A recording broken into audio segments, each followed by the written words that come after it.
সম্প্রতি এক সাক্ষাৎকারে চিত্রনায়িকা বুবলির নাম না উল্লেখ করেই অপু বিশ্বাস বলেন, আমার সন্তান না থাকলে যে প্রসঙ্গটা সৃষ্টি হয় তাদের আমার যোগ্য বলেই মনে করতাম না, কারণ যোগ্যতা একদিনে সৃষ্টি হয় না। আমি অপু বিশ্বাস, আমি একজন সুপারস্টার। এই ইন্ডাস্ট্রিতে আমার 17 বছর চলছে, তাই তাকে আমার যোগ্য বলেই মনে করতাম না। ওই ঘটনার পর অনেক জল গড়িয়েছে। অপু বিশ্বাসকে শাকিব খান ডিভোর্স দিয়েছে। দুজনেই নিজেদের জীবনে থিত হওয়ার চেষ্টা করেছেন। তবুও এখনো প্রায় সময়ই শাকিব খানের সঙ্গে সেই সম্পর্ক ও সন্তান নিয়ে টেলিভিশন অনুষ্ঠানে হাজির হওয়া প্রসঙ্গে প্রশ্নের মুখে পড়তে হয় অপু বিশ্বাসকে।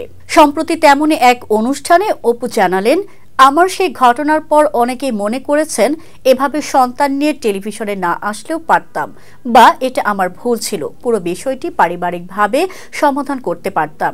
এরপর এই নায়িকা বললেন, পারিবারিকভাবে আমরা সমাধানের চেষ্টা করেছিলাম, কিন্তু প্রতিবার মনে হচ্ছিল কেউ পেছন থেকে টেনে ধরছে, যে কারণে বাঁধনটা ছিঁড়ে গেছে।